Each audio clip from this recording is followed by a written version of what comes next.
2026 ജനുവരി 3 വെനസ്വേലയുടെ ചരിത്രത്തിലെ എക്കാലവും ഓർമ്മിക്കപ്പെടുന്ന ഒരു ദിവസമാണത്. ആ പുലർച്ചെ അമേരിക്കൻ സൈന്യം നടത്തിയ ഒരു മിന്നലാക്രമണം ലോകത്തെ ആകെ ശരിക്കും ഞെട്ടിച്ചു. ഒന്ന് ആലോചിച്ചു നോക്കൂ, ഒരു രാജ്യത്തിന്റെ പ്രസിഡന്റിനെ മറ്റൊരു രാജ്യം വന്ന് പിടികൂടുന്നു. അപ്പോൾ എന്താണെന്ന് സംഭവിച്ചത്? ആ നാടകീയ സംഭവങ്ങളുടെ ഉള്ളറകളിലേക്ക് നമുക്കൊന്ന് പോയി നോക്കാം. ഇതൊന്ന് കേട്ടുനോക്കൂ. ആ പ്രഭാതത്തിൽ കാരക്കാസിലെ തെരുവുകളിൽ മുഴങ്ങിയത് ശരിക്കും ഭയത്തിന്റെ ശബ്ദമായിരുന്നു. ഇതൊരു സാധാരണക്കാരന്റെ വാക്കുകളാണ്. ഭൂമി മൊത്തം കുനുങ്ങുന്നു, ഭയങ്കര സ്ഫോടനങ്ങൾ, വിമാനങ്ങൾ തലയ്ക്ക് മുകളിലൂടെ പറക്കുന്നു. ശരിക്കും പറഞ്ഞാൽ ആ നഗരം ഉണർന്നത് ഒരു യുദ്ധത്തിന് നടുവിലേക്കായിരുന്നു.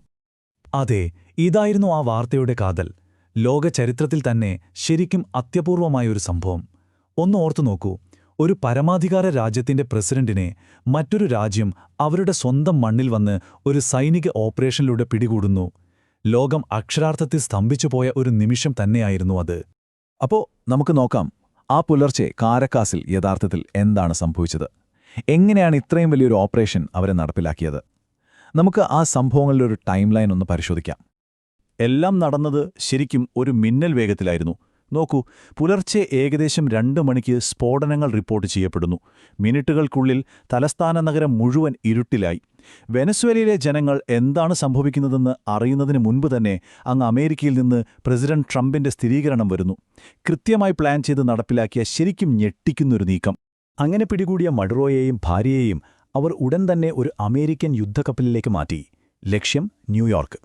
അവിടെ അദ്ദേഹത്തിനെതിരെ ചുമത്തിയിരുന്നത് വെറും നിസ്സാര കുറ്റങ്ങളല്ല, മറിച്ച് അതീവ ഗുരുതരമായ നാർക്കോ ടെററിസം, അതായത് മയക്കുമരുന്ന് ഭീകരവാദ കുറ്റങ്ങളായിരുന്നു. ശരിക്കും പറഞ്ഞാൽ തങ്ങളുടെ ഈ അസാധാരണമായ സൈനിക നടപടിക്ക് അമേരിക്ക നൽകിയ ഏറ്റവും പ്രധാനപ്പെട്ട ന്യായീകരണവും ഇതുതന്നെയായിരുന്നു. അപ്പോൾ സ്വാഭാവികമായും നമ്മുടെ എല്ലാ മനസ്സിൽ ഒരു ചോദ്യം വരും, അല്ലേ?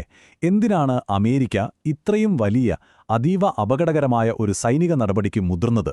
അവരുടെ ഭാഗത്തുനിന്നുള്ള ഔദ്യോഗിക വിശദീകരണം എന്തായിരുന്നു? അവർ പ്രധാനമായും 4 കാരണങ്ങളാണ് മുന്നോട്ടുവച്ചത്. അതെ, മയക്കുമരുന്ന് വിരുദ്ധ പ്രവർത്തനം, എണ്ണശേഖരത്തിന്റെ നിയന്ത്രണം, ഒരു ഭരണമാറ്റം, പിന്നെ കുടിയേറ്റവും അതിർത്തി സുരക്ഷയും. ഈ 4 തൂണുകളിലാണ് അമേരിക്ക തങ്ങളുടെ ന്യായീകരണം പടുത്തുയർത്തിയത്. എന്നാൽ ഇതിൽ ഓരോന്നിനും പിന്നിൽ വേറെയും ചില താൽപ്പര്യങ്ങൾ ഒളിഞ്ഞിരിപ്പുണ്ടായിരുന്നു. നമുക്ക് ഓരോന്നും വിശദമായി തന്നെ നോക്കാം. അപ്പോൾ ഒന്നാമത്തെ കാരണം മയക്കുമരുന്ന് വിരുദ്ധ പ്രവർത്തനം. അമേരിക്ക മുന്നോട്ടുവെച്ച ഏറ്റവും ശക്തമായ വാദവും ഇതുതന്നെ.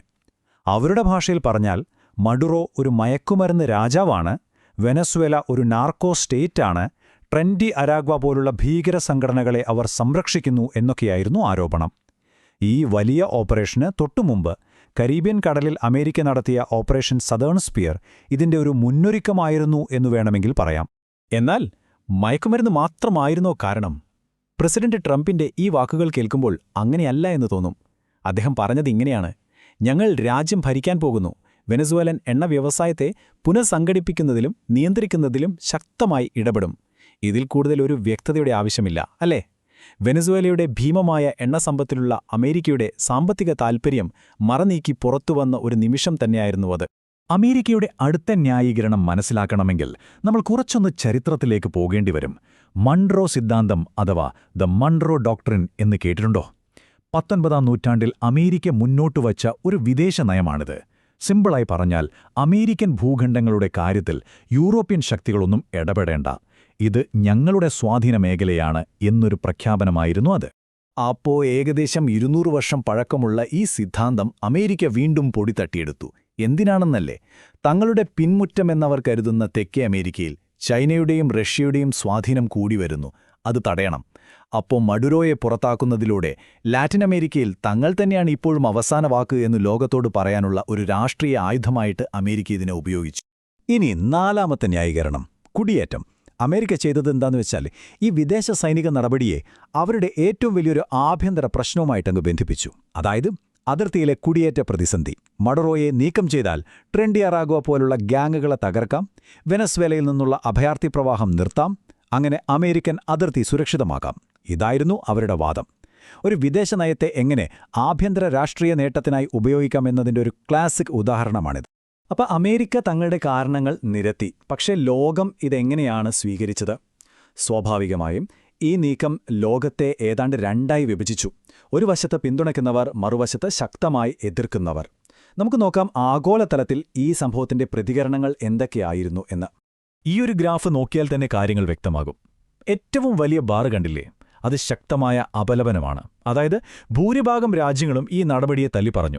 കുറച്ച് രാജ്യങ്ങൾ സംയമനം പാലിക്കാൻ ആവശ്യപ്പെട്ടു. നേരിട്ടുള്ള പിന്തുണയോ അത് വളരെ കുറവായിരുന്നു. ചുരുക്കി പറഞ്ഞാൽ അമേരിക്ക ഈ വിഷയത്തിൽ ഏതാണ്ട് ഒറ്റയ്ക്കായിരുന്നു. ലോകം എത്രത്തോളം ഭിന്നിച്ചിരുന്നു എന്നതിന്റെ ഒരു നേർക്കാഴ്ചയാണത്. ഇനി പ്രധാന ശക്തികൾ എങ്ങനെ പ്രതികരിച്ചു എന്ന് നോക്കാം. ചൈനയും റഷ്യയും ഒരേ സ്വരത്തിൽ ഇതിനെ അപലപിച്ചു. ചൈന ഇതിനെ മേധാവിത്വപരമായ സെയൽ എന്നും റഷ്യ സായുധ ആക്രമണം എന്നും വിളിച്ചു. യൂറോപ്യൻ യൂണിയൻ കുറച്ചുകൂടി മയപ്പെടുത്തി അന്താരാഷ്ട്ര നിയമങ്ങൾ മാനിക്കണം എന്നൊരു നിലപാടെടുത്തു. എന്നാൽ ഏറ്റവും രൂക്ഷമായ പ്രതികരണം വന്നത് എവിടെ നിന്നാണെന്നറിയുമോ?